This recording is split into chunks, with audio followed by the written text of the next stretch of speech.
In the second part of becoming Israel, we started to understand Yahweh, the Most High, who we are in covenant with. Before I explained him, I went into his name because this was one of the first things that was taken from us. The gatekeepers in religion, as they use the scriptures to form their own fake religion that leads to the beast, in order to effectively operate against us, they had to remove his name from off of our tongues. You see, the more we declare the name of Yahweh, the less power these demons have. And so they were able to operate against us by removing his name from our memory and knowledge. Where we are today, after we have come back to him, knowing his name and declaring it, it could be compared to like once having amnesia. But once an important memory comes to you, it brings back remembrance of everything else.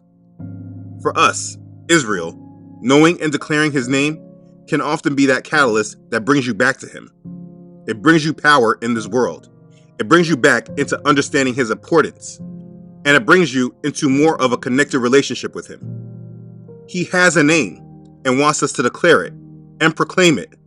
And so, being Israel, we are coming back to him and serving him. And we're not doing it the way the Gentile pagan nations have taught us. So what we must do now is reverse back and erase much of their influence. Being Israel means we must go back to our heritage and show the world how our Father truly wants to be worshipped and known. The reason we have called him the Lord is because of their influence. The time for this, it's now over. And so we as Israel are now coming back to him and we are declaring his name. But his name is just the start.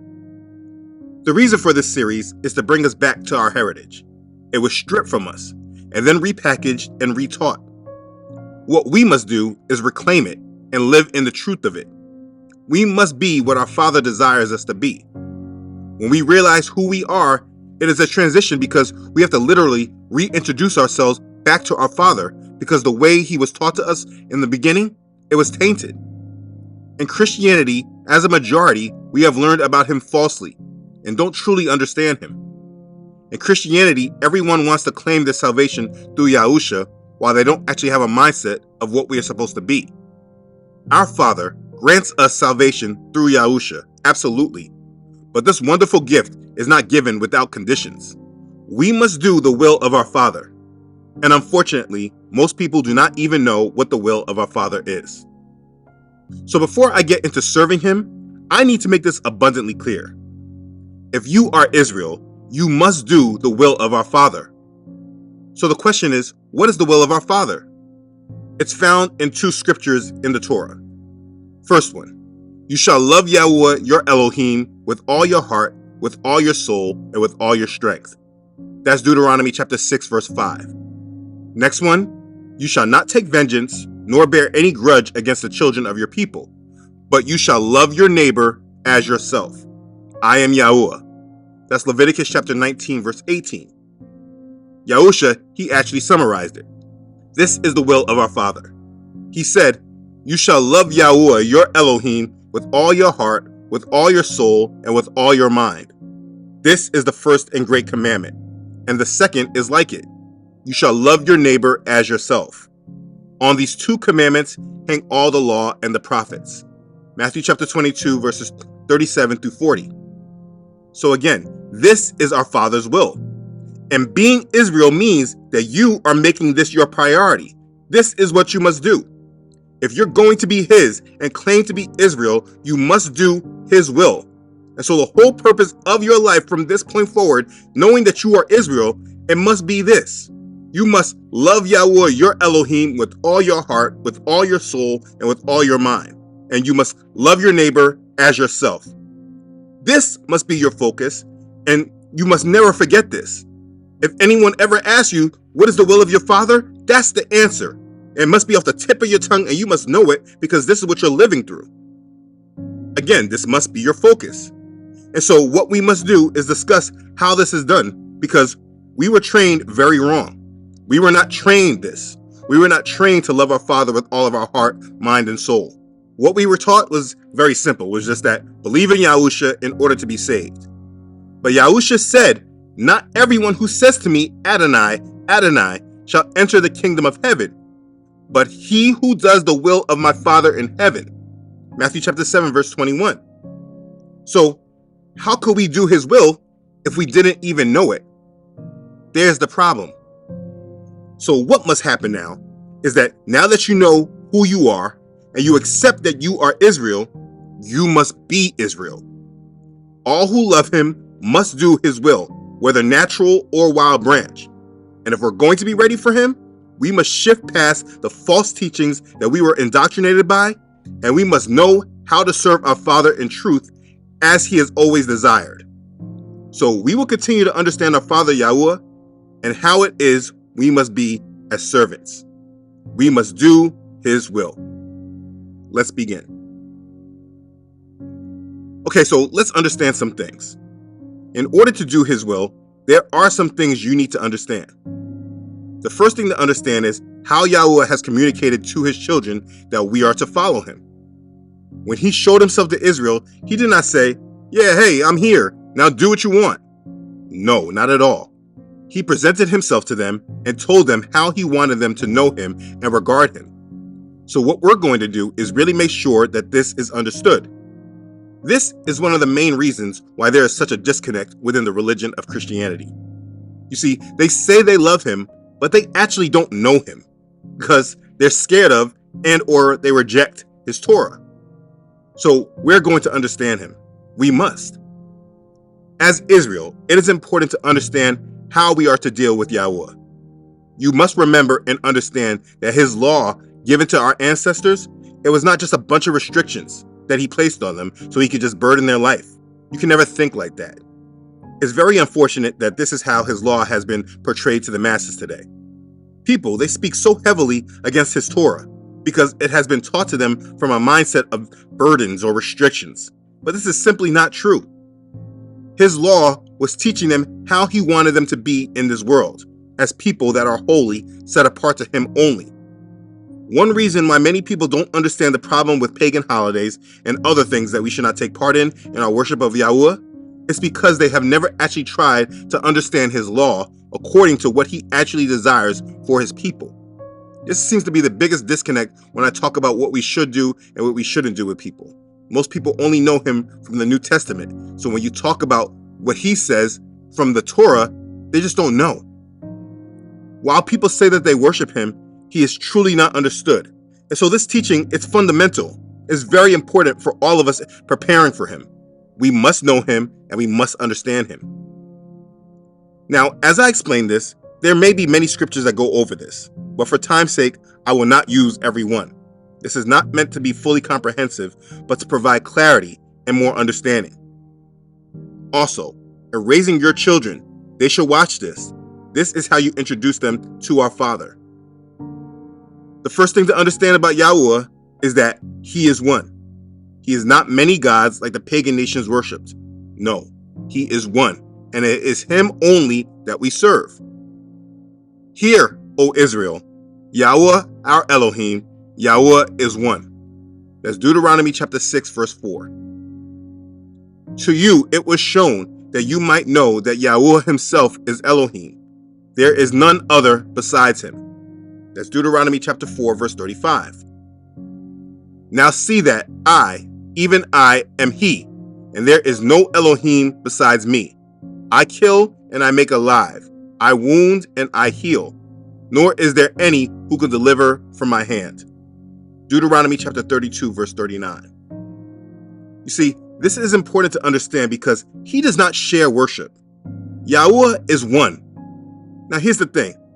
People want to ask you about the Trinity. When you talk about the Trinity, this can be a very difficult subject to break down because of the confusion that Rome placed in the world. Right now, I'm praying on how to break this subject down. But let me say it very simply. There is no Trinity in the scriptures. Our ancestors, Israel, they did not worship our Father in this way. You never would hear them speak about our Father in this way. This doctrine comes from Rome, and it should not be applied. Just read the word and apply it how it's given. Do not add other doctrines. We are Israel. We do not add Roman doctrine to our faith and our understanding. Okay, but again, we know that Yahweh is one. The next thing to understand is with love. Like I said when we started this, he desires and requires that we love him. This word love, it's often thrown around, but not always understood in regards to our Father. It's not applied correctly. He says, you shall love Yahweh your Elohim with all your heart, with all your soul, and with all your strength. Deuteronomy chapter 6, verse 5. Therefore, know that Yahweh your Elohim, he is Elohim, the faithful Elohim who keeps covenant and mercy for 1,000 generations with those who love him and keep his commandments. Deuteronomy chapter 7, verse 9. And now, Israel, what does Yahweh your Elohim require of you?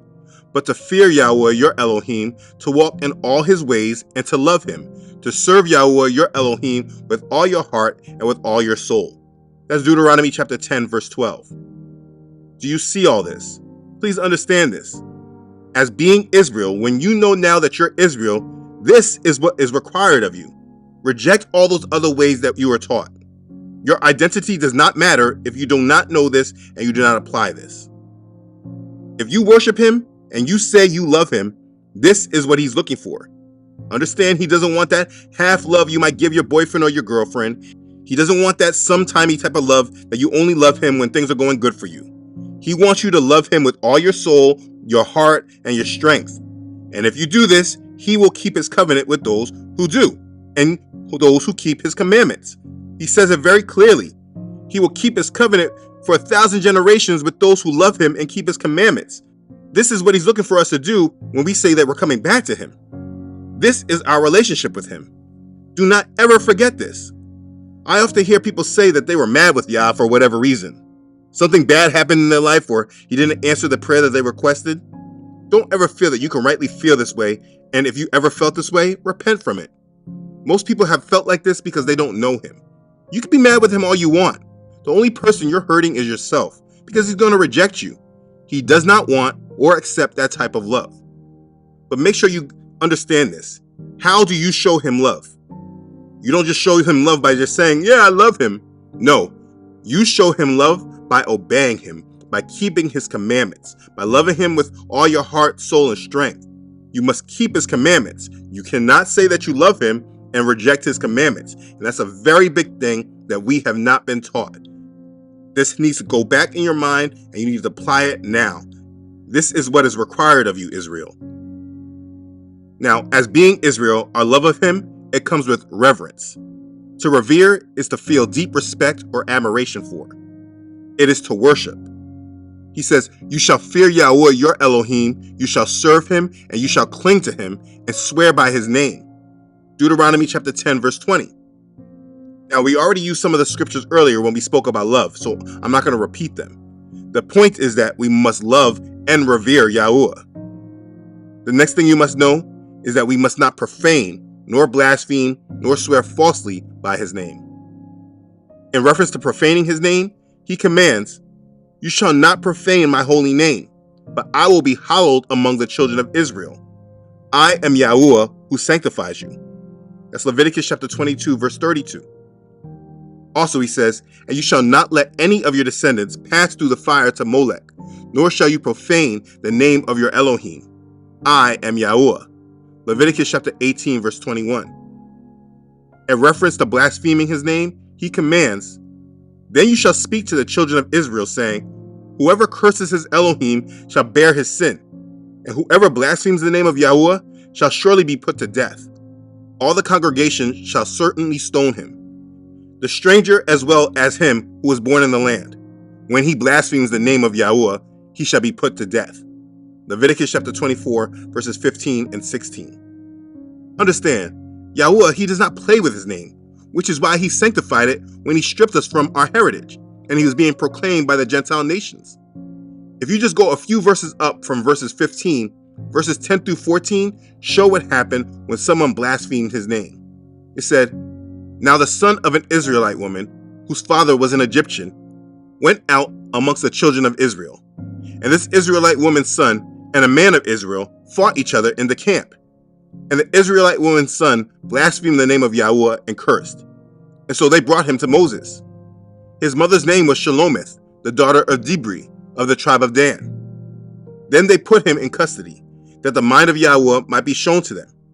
And Yahweh spoke to Moses, saying, take outside the camp him who has cursed, Then let all who heard him lay their hands on his head, and let all the congregation stone him. That's Leviticus chapter 24, verses 10 through 14. He doesn't play with his name. That woman intermingled and mated with an Egyptian, and her son, he didn't have the proper respect for Yah, and he blasphemed Yah's name. He paid the price for it. This was our culture. You must make sure you don't ever do this. Now, in reference to swearing falsely by his name, he commands, "And you shall not swear by my name falsely, nor shall you profane the name of your Elohim. I am Yahweh." Leviticus chapter 19, verse 12. Here's the funny thing. When you actually know his name and you say his name, this is why you don't get provoked when people swear to God or they take false oaths to God, like they do in their fraternities. I don't care about all that. It's because the God that they're swearing to is not Yahweh. Now, what you're not going to do is swear falsely to Yahweh. I'm not going to tolerate any of that. Make sure you do not swear falsely to Yahweh. Let's keep going. Now, regarding Yahweh, this is also something very important that we must do. When the Christians, when they taught us this faith, again, they taught it to us lawlessly. They told us that we do not need to guard and keep our Father's commands. But as we just read earlier, this is completely false. We must guard his commands.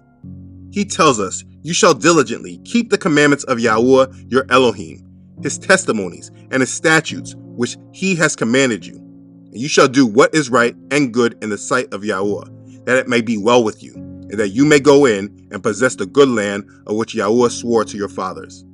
That's Deuteronomy chapter 6, verses 17 and 18. As you read the scriptures, particularly the Old Testament, you will see that this requirement is continuously stressed. And I should note that following him, it's not one-sided, but it does come with blessings. Listen as he commands. "And said, if you diligently heed the voice of Yahweh your Elohim, and do what is right in his sight, give ear to his commandments, and keep all his statutes, I will put none of the diseases on you which I have brought on the Egyptians, for I am Yahweh who heals you." Exodus chapter 15, verse 26. He also says, "You shall observe my judgments and keep my ordinances, to walk in them. I am Yahweh your Elohim. You shall therefore keep my statutes and my judgments, which if a man does, he shall live by them. I am Yahweh." Leviticus chapter 18, verses 4 and 5. Also, "You shall therefore keep my statutes and my judgments, and shall not commit any of these abominations, either any of your own nation or any stranger who dwells among you." Leviticus chapter 18, verse 26. "And that you remember and do all my commandments, and be holy for your Elohim." Numbers chapter 15, verse 40. You see, this command is repeated over and over. It is highly important to him. As you read it on your own, you can see how much he emphasized this. Here's the thing though.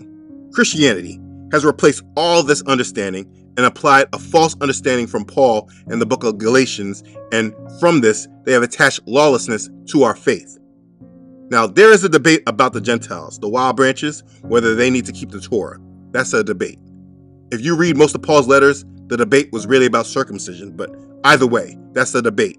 The debate about keeping the commandments, it was about the Gentiles. The Israelites, they never debated about whether they were required to keep the commandments. So let's get this straight right now. If you know you are Israel, you must come back to the commandments. You must keep his commandments.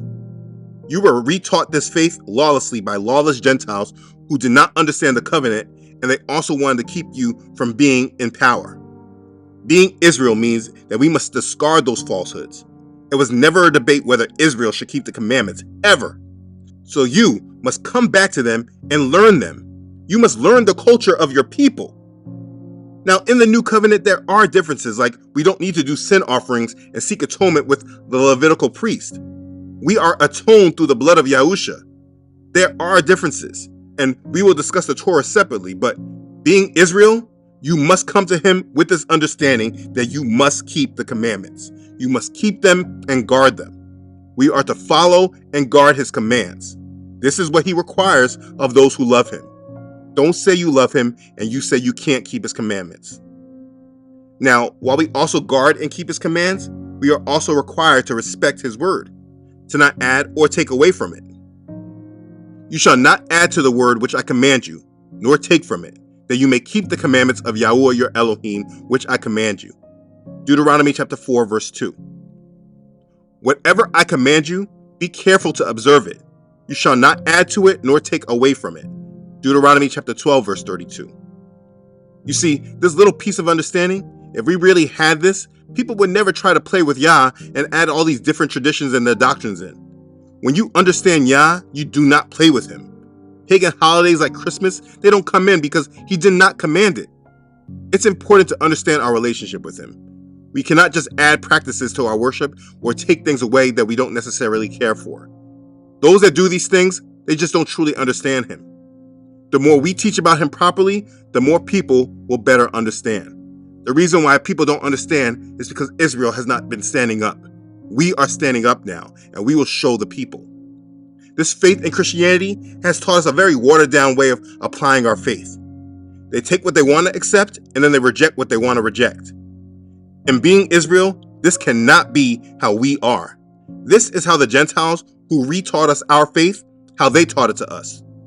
All of that must now go out the window. Your culture of being Israel comes from these first 5 books of Moses. Now that you know who you are, you need to go back and read these books and then apply them to your life. If you read these books, you will see that he knew about you from the time he gave our ancestors the Torah. He knew about us. This wasn't even from the prophets when he spoke this. Remember what our father said. Let me read it.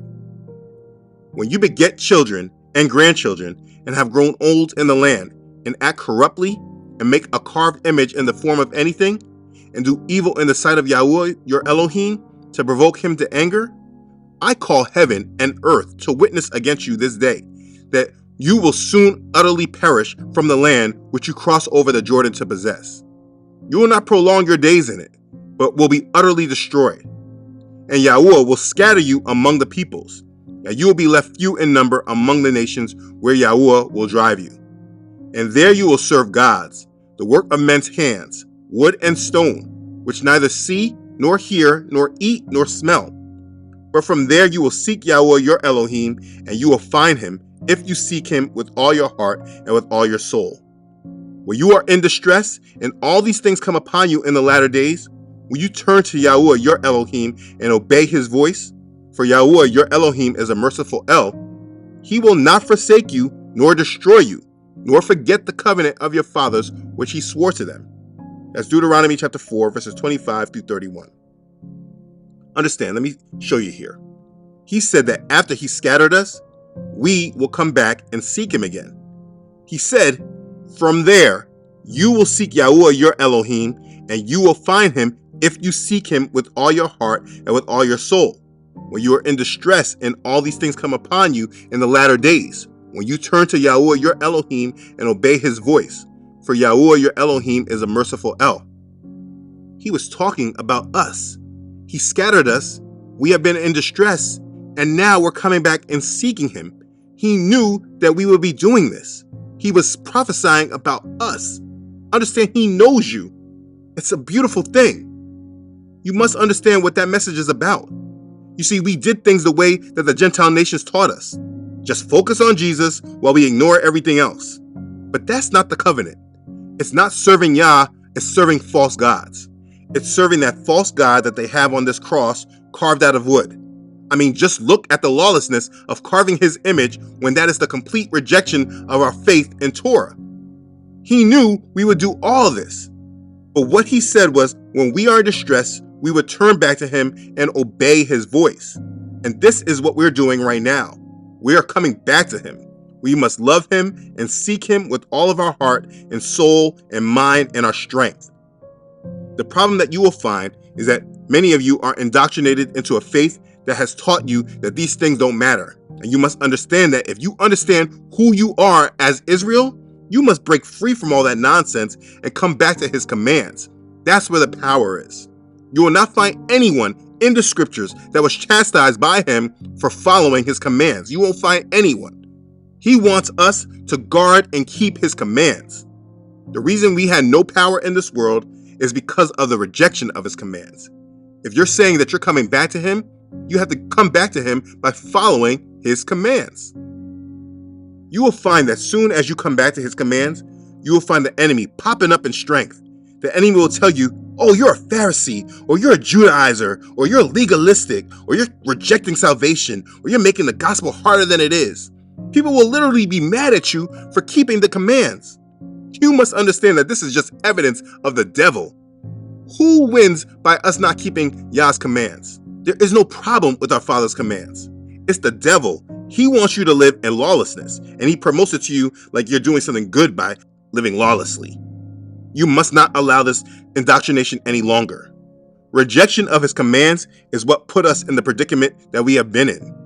Now, you can choose to argue about it if that's your choice. But for me, it was made clear to me that I need to come back to his commands and guard them, and I will not live lawlessly, and I will not teach a lawless faith. If you reject it, hey, that's your choice. Go stand before him and say, hey, I didn't think I needed to do this. That's your choice.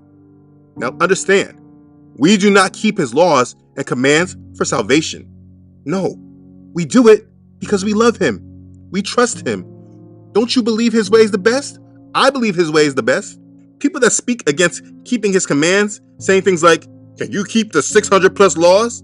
They're actually just speaking against their own faith. They don't truly love him, nor do they truly know him. They look at his laws as a burden. But let me show you the hypocrisy. Most of those people that speak against keeping the 600 plus laws can keep the 30,000 laws that the United States has. Here's an interesting fact. Did you know that Congress has enacted approximately 200 to 600 statutes during each of its 118 biennial terms? So more than 30,000 statutes have been enacted since 1789. At the federal level in the United States, legislation, i.e. statutes or statutory law, consists exclusively of acts passed by Congress of the United States and its predecessor, the Continental Congress, that were either signed into law by the president or passed by Congress after a presidential veto. Okay, this is where I'm going. Let me show you the hypocrisy. People don't have a problem keeping all these American laws. And they will say, oh, most of those laws passed, they don't actually apply to me. And that's the same thing with the Torah. The laws that apply to us, we keep and we guard, just the same way you do in your town, your state, and your country. The hypocrisy of speaking against keeping our Father's laws and commandments while you break your back to follow the law of your oppressors shows the true state of your heart. Most people have not even read the Torah before they chose to reject it. They just feel it's something they don't need to do. They have a view about the Torah that comes from Satan, and they don't even recognize it. You, knowing that you're Israel, you need to get rid of that thought. That cannot be you. If you know who you are Israel. You cannot attach yourself to lawlessness. That is not our true faith. He said when we are in distress, we would turn back to him. Turning back to his voice, it's important. These first 5 books of the Bible must be read and applied to our life. It can be a culture shock at first, I get it. You must understand the Torah by understanding the purpose for certain laws and commands. This is why a circumcision of your heart is important. It all goes back to doing his will though, and we will speak more about this. But for now, please know that this is how you do our Father's will. This is how you must regard Yahweh our Father. We must know that Yahweh is one. He does not share his glory or worship.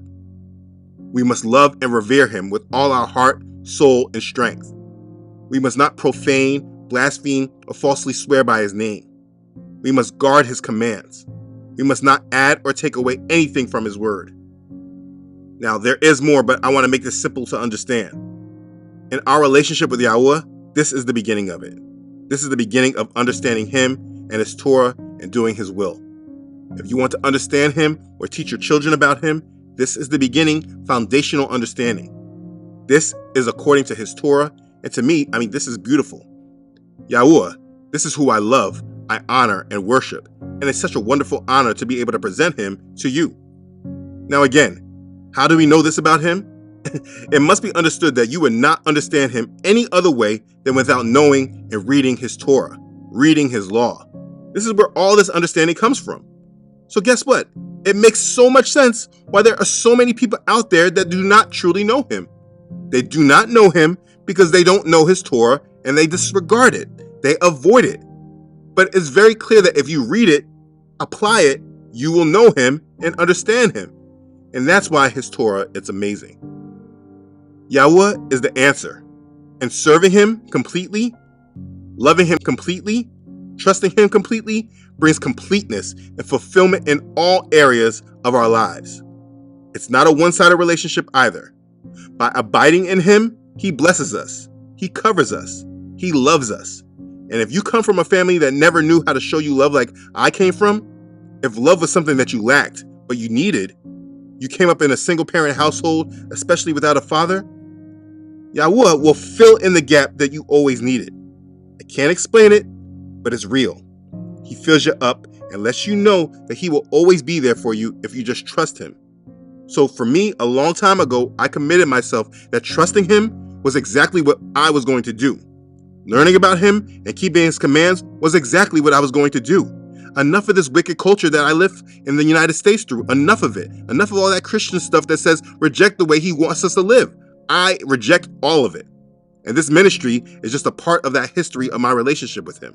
This is who he is, and this is who we are waiting for.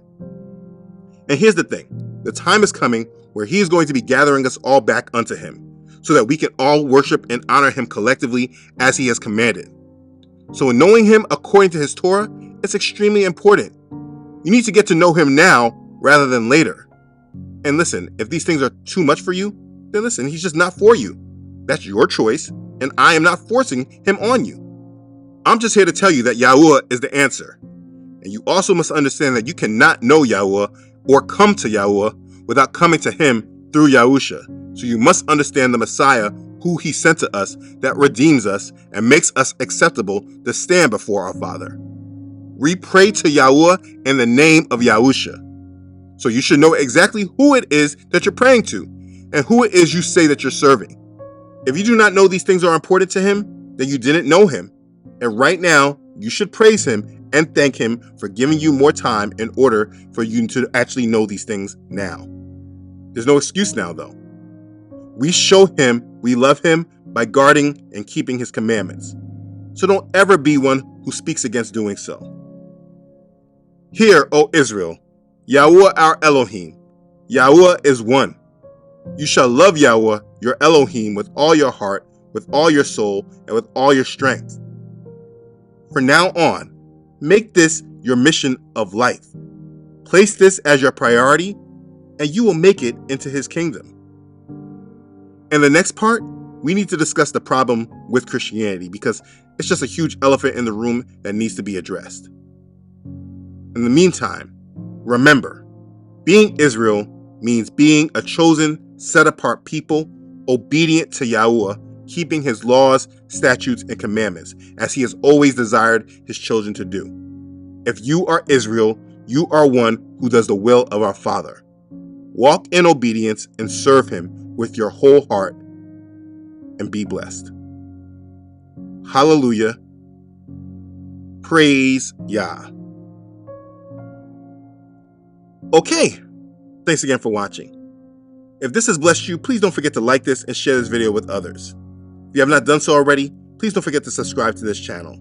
Yah willing, I upload every Friday. Also, don't forget to follow this ministry on Facebook and Instagram, as well as on my website, truthunedited.com. As always, I really would like to thank all those who support this ministry. You know who you are. Your contributions have been an extreme blessing to this ministry, and I'm very thankful for you. Be blessed. Thank you for being a blessing. Okay, thanks again everyone for watching. I love you all.